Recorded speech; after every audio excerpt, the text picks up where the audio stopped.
Will Holtz here with your cup of coffee extra, and not here at Slumberland at the lake, actually at Cypress at the lake. We got our exclusive real estate agent, our good friend Jessica Bruce with the Bruce and Kelly team. And Jess, you invited me out to this incredible new condo you guys have listed at Cypress. Give us just a quick 15, 20 second synopsis of this new listing. Oh gosh, I really got to break it down. So we are at the Cypress, the exclusive Cypress at the lake. This unit is 4 bedrooms, 4.5 bath. It's on the exclusive club level. What that means is 10-foot high ceilings, reserve parking space, your own personal wine locker, and they've also included their 16 by 40 cruiser slip. It doesn't get much sweeter than this, so if you want to take a look at it, as always, give me a call. Super, and I'm telling you, this is the second or third time we've featured a property here at Cypress at the lake, and there's nowhere like it. I mean, there's only 60 total units, private pool, incredible panoramic views. You feel like it's the most exclusive property at the lake. You gotta check it out. But the real reason when we came out and saw this incredible listing, I was like, Jess, listen, what's going on with the court ruling? Everyone's heard. There's been changes to the makeup of the real estate industry, and buyer's commission, seller's commission is now going to be differently handled, and there's a lot of doom and gloom and what I feel kind of misunderstanding. I'm in that general population of people that don't really know what that means. So what exactly happened at the court level, and what was ruled, and what does that mean? Oh, I love the media. You all give me something to talk about. And you know how much I love to talk, Will. So, yeah, I like it. So thank you for that doom and gloom. What it means from my understanding is, well, first of all, there has not been a final ruling. There has been, they have ruled and found in favor of the plaintiffs, but it's going to be up to the DOJ, which I believe they rule in June or July is as early as we would hear any sort of a ruling. So for right now, there is nothing to do. What they're proposing, what they want is, the meat of the lawsuit, I guess you would say, is that sellers didn't want to pay seller and buyer commission. They felt that was inflating home prices. They felt, why do we have to pay these buyers' commissions? In the state of Missouri, a seller has never had to pay a buyer's commission. So when you sign a listing contract, we negotiate at that time what percentage you as the seller are willing to pay. And you and I will discuss, okay, if it's, let's just say 6%, right? If you're going to pay, Will, 6% and I'm going to list the condo for you, typically that's my charge. I'm going to take a 3% and I'm also going to give the buyer's agent 3%. I explained that to you up front. This is negotiable. You and I can negotiate about this. We can talk about it. And you could choose not to pay the buyer's agency commission. You could have done that anytime. What they're proposing is to not have that buyer's agency commission listed on the MLS anymore.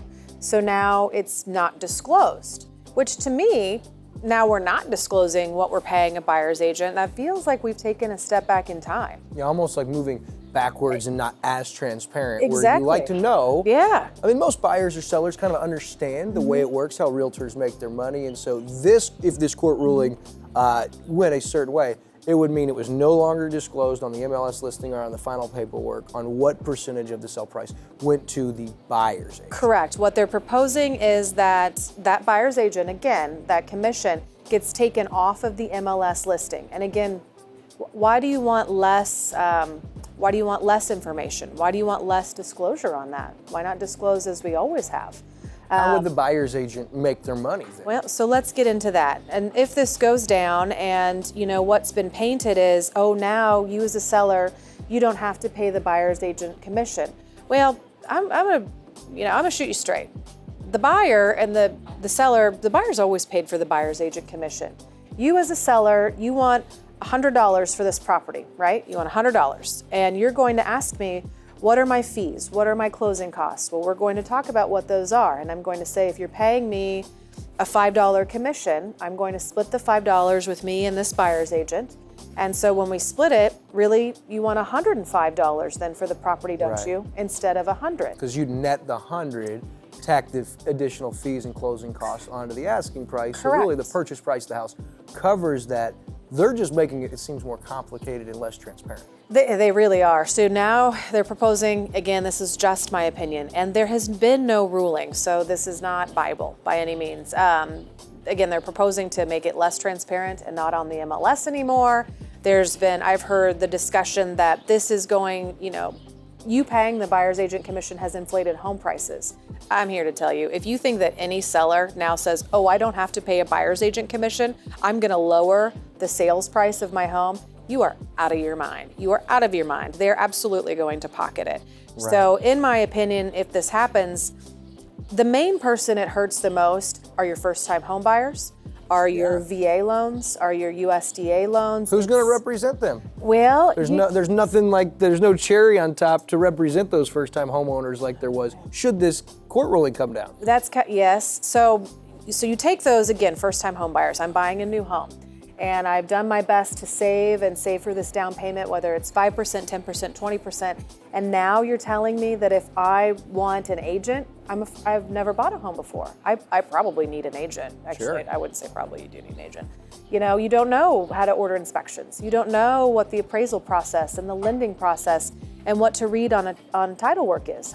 You wouldn't know any of that. It's your first time buying anything. So you absolutely need I can speak on that too. I absolutely knew none of that when I bought my first home with you, and there was a lot of information and education that went into me understanding why we do certain things. And so, I wanted people to understand, because there's been posts, there's been different people post their opinion and what it means, and I really wanted to come to the expert and find out what this means. And so right now, it means nothing. We're kind of waiting for a final court ruling, which could be June or July.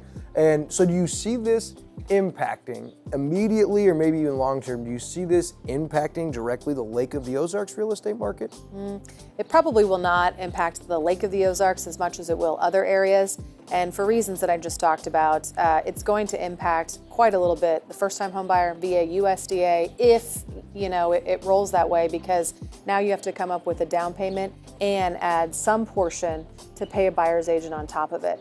So when I'm talking to my sellers and we're discussing it, again, no ruling, nothing to do yet, is no, you still don't have to pay a buyer's agent. You've never had to, you don't have to wait for any court case. But if you and I are looking at homes and there are 3 homes for sale at $100 each, right? And these 2 are going to pay the buyer's agent commission and this one's not, well, I'm your buyer's agent, so if we buy this home, I'd like to be compensated. So you would have to pay me a commission. So really, these 3 homes are not $100,000. These 2 are, but this one over here is $103,000 if I want to get paid, $3 or 3% or whatever it is.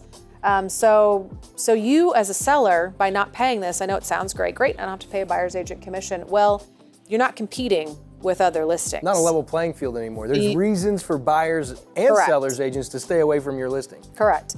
And now, again, you as a seller, I had this question the other day. A seller said, so what happens if I still say I don't want to do it, I lower the price? He said, what happens if a buyer comes to you and says, I don't have an agent? I said, well, I don't represent that buyer. I represent you. You are the seller. So if Bob comes over, Bob the buyer, says I wants to purchase this home, I don't have an agent, and no one's willing to pay my commission, again, I still represent you. So Bob, you've got to go find a contract, you have to write it, you have to write down your terms, and you have to present it to me. I'm still going to present it to you. That's my job. And then Bob the buyer is going to have to figure out who to call for inspections. I'm telling you right now, don't be Bob the buyer. That's the message here, really. Don't be Bob the buyer. Is what I love is almost 4 years into buying, my wife and I buying our first home. We're raising our daughter. We love the house we're in. But it's been almost 4 years. And I can pick up the phone anytime and call you. Yeah. And you're still walking me through new things that I'm learning as a homeowner. And so when you buy real estate at Lake of the Ozarks, it's so unique to any market around the country.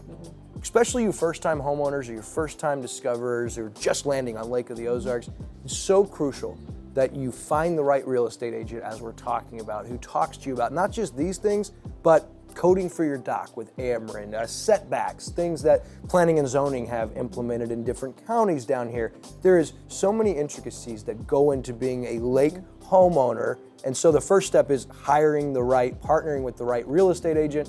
So, Will, even I use a buyer's agent, right? You would say I'm pretty well versed in contracts. I know how to write and sell them. I bought property throughout the U.S. Let's just take Colorado, for example. I use a great agent out there, Lindsay Doherty. Shout out to you, you're awesome. But I would never, ever represent myself in that area. I don't know what she knows. I don't know, like you just said, about the zoning. I don't know what sells really well. I don't know what the buyers are looking for. I know what buyers and sellers are looking for here, or buyers are looking for here at Lake of the Ozarks, but I'm not knowledgeable in that market. And so if you think that using, yourself or some, out-of-town agent is a great idea, good luck to you. I want someone that's incredibly knowledgeable in that market. You should too. It's incredibly important. That's powerful. I mean, because you are a real estate expert, and so if anyone would be in a position to represent themselves on a real estate purchase, it'd be an existing real estate expert. It's almost like for your financial advisor. If he's not investing in the same thing that he's telling you to invest in, you kind of lose credibility. And when your real estate agent is telling you, hey, I'm a realtor and I have a buyer's agent for my second home markets, you should too. Make sure you reach out to Jess. And Jess, thanks for giving us your time and sharing your knowledge as we look at these next couple of months and what that's going to mean should that court ruling come down. So for Jessica Bruce and the entire Bruce and Kelly team, I'm William Holtz from Cypress at the Lake. This has been your latest Cup of Coffee Extra.